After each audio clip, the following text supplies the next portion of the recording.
What happens when one of Hollywood's biggest stars sits down for what should be a routine interview only to find herself in the middle of a confrontation that spirals completely out of control? The tension in the studio was palpable from the moment Margot Robbie walked onto the set. What started as casual banter quickly turned into something nobody saw coming. And by the time it was over, security was involved, cameras were cut, and the internet exploded.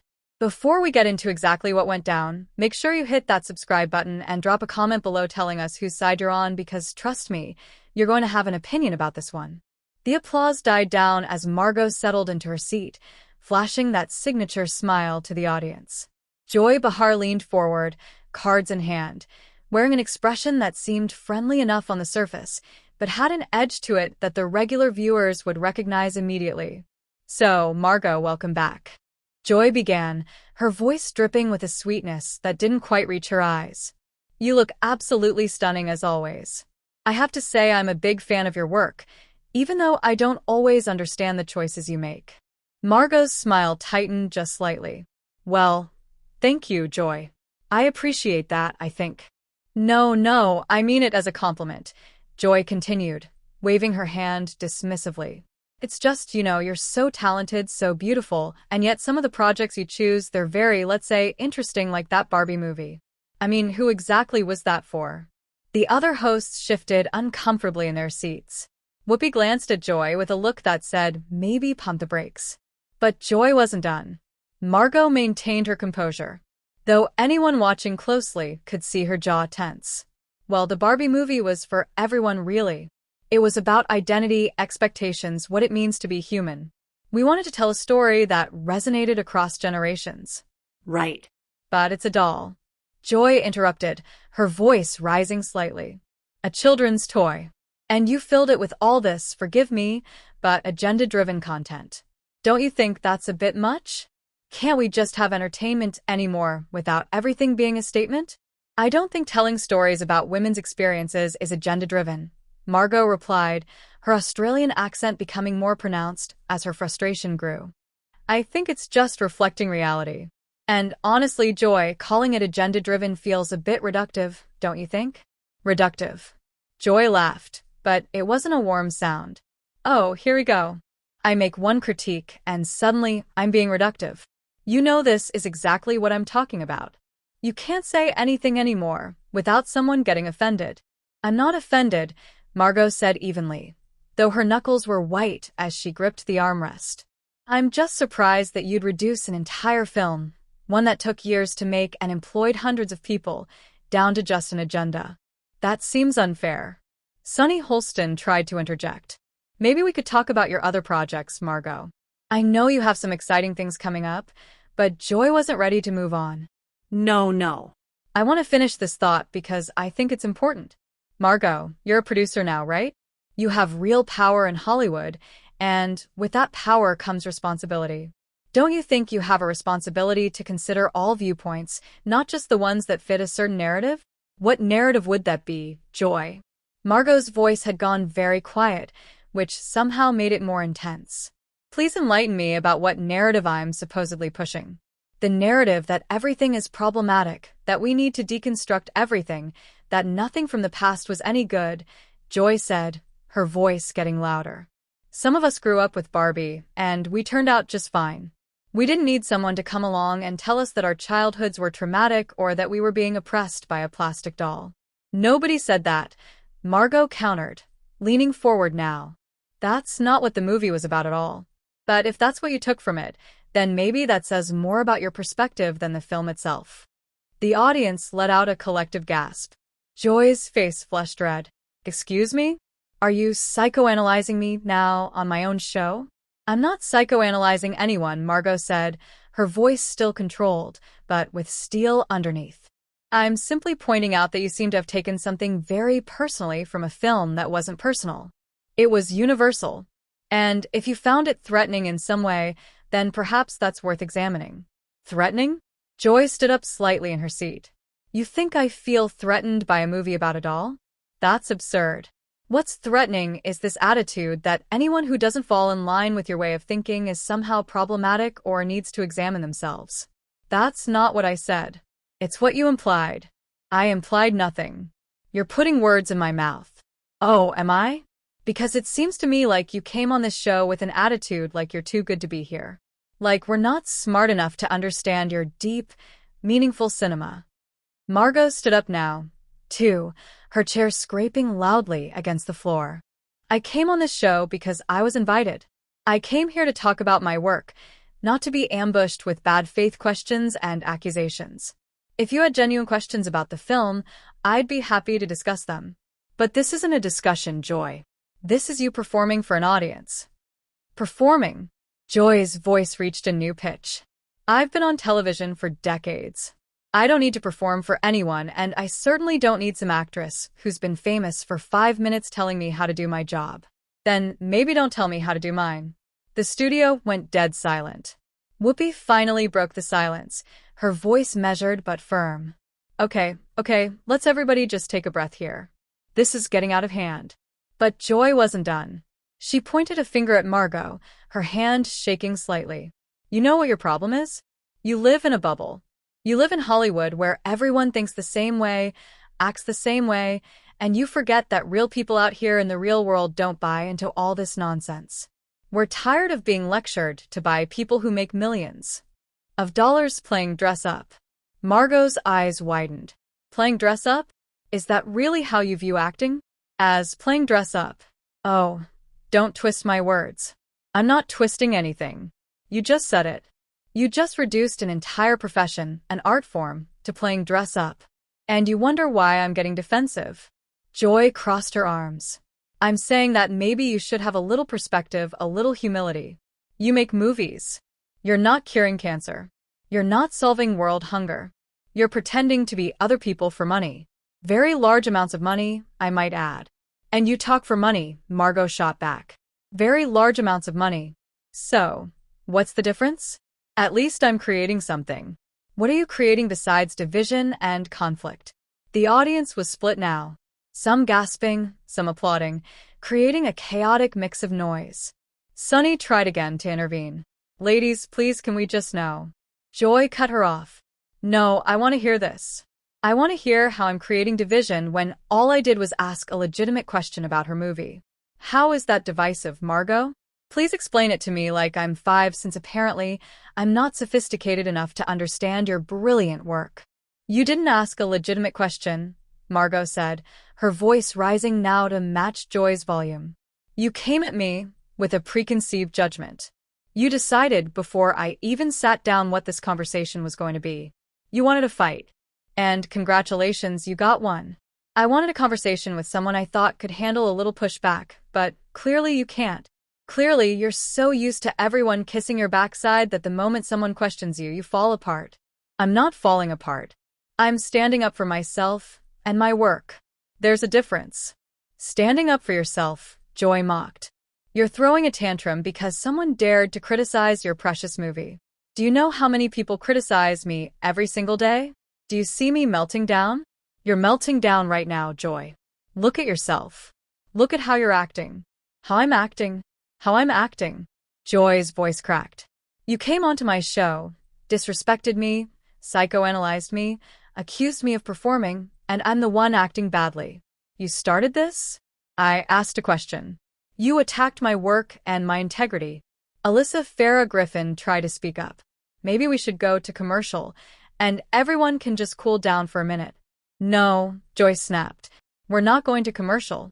We're going to finish this conversation because I'm not going to be made to look like the villain here when all I did was my job.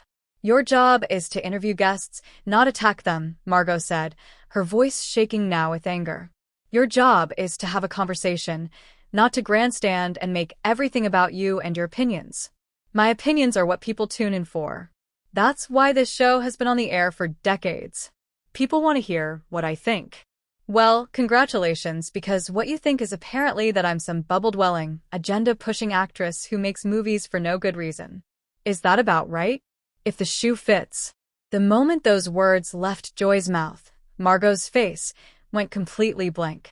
It was the kind of stillness that comes right before a storm. Sarah Haynes actually leaned back in her chair, sensing what was coming. You know what, Joy? Margot began, her voice now eerily calm. I came here today in good faith. I came here because I respect the show. Or, at least I thought I did. I came here because I believed that we could have an actual conversation about art, about storytelling, about the things that matter.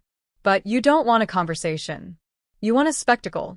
You want to tear someone down so you can feel big. And that's sad. That's genuinely sad. Don't you dare pity me. Joy hissed. Don't you dare sit there with your perfect face and your perfect career and pity me. I'm not pitying you. I'm disappointed in you. There's a difference.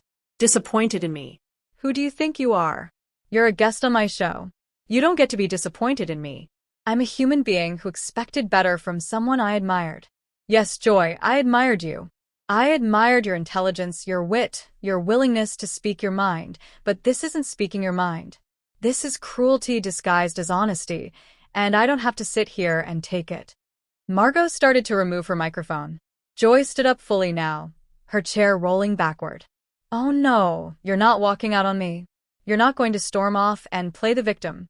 I'm not playing anything, Margot said, fumbling with the mic pack clipped to her waist. I'm leaving because this isn't productive. It isn't pleasant, and it certainly isn't professional.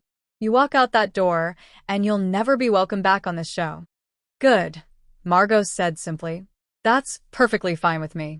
You're making a huge mistake, Joy warned, her voice taking on a threatening tone. You think you can just disrespect me and walk away? The internet is going to tear you apart for this. Let them, Margot replied, finally freeing herself from the microphone. I'd rather be torn apart for standing up for myself than stay here and be your punching bag. Whoop stood up now, trying to physically position herself between the two women. Okay, that's enough. Margot, maybe you should just sit back down, and we can all take a moment. But Margot was already moving toward the edge of the stage. I appreciate the attempt at mediation, Whoopi. But I'm done. I'm actually done. Joy moved around the table, her heels clicking loudly on the floor. You don't get to just leave. We're live. You don't get to embarrass me on my own show and just walk away like nothing happened. I'm not trying to embarrass you, Margot said, turning back to face her. You're embarrassing yourself. And honestly, the fact that you can't see that is the saddest part of all of this. Sad. You want to talk about sad? What's sad is a privileged actress who can't handle a few tough questions. What's sad is someone who's so fragile that they fall apart the moment someone challenges them. You didn't challenge me, Joy. You belittled me. You belittled my work, my profession, everything I've dedicated my life to. And you did it not because you had genuine concerns, but because you wanted to create a moment. Well, you created one. I hope it was worth it. The audience was in complete chaos now. Some shouting support for Joy, others defending Margot. A producer appeared at the side of the stage, speaking urgently into a headset. Sunny put her head in her hands. Alyssa looked like she wanted to disappear. Sarah was frozen, her mouth slightly open in shock. Joy's face had gone from red to almost purple. You think you're so much better than everyone else, don't you? You think because you're young and beautiful and successful that you can talk to anyone however you want. Well, let me tell you something, sweetheart. Beauty fades, careers end, and when yours does, you're going to look back on this moment and realize what a colossal mistake you made. The only mistake I made, Margot said, her voice cutting through the noise like a knife, was thinking that you were capable of having an honest conversation. I was wrong. And I'm willing to admit that. An honest conversation. You wouldn't know honesty if it hit you in the face. Everything about you is manufactured. Your look, your accent, you probably dial up for American audiences. Your carefully crafted public image. You're a product, Margot, not a person. A product. That was the line, the final line. Margot's entire demeanor changed. The anger drained away, replaced by something colder, more controlled, and infinitely more dangerous. I'm a product, she repeated slowly. That's what you think of me. After everything we've just discussed, after all of this, that's what you really believe. That I'm not a real person. I think you play a person on television and in movies, but I don't know if there's anything genuine underneath all that polish. Margot nodded slowly, almost to herself. You know what's interesting, Joy? You accuse me of living in a bubble, but you're the one who can't see outside your own perspective. You're the one who can't imagine that someone might genuinely care about their work, might genuinely want to tell stories that matter, might genuinely be hurt when someone attacks them for no reason. That's not me being fragile. That's me being human. But you wouldn't understand that, would you? Because somewhere along the way you stopped seeing the people you interview as human. We're just content to you. Just fodder for your commentary. Just products, as you said. Joy opened her mouth to respond, but Margot held up a hand. No, I'm not done. You want honesty? Here's honesty.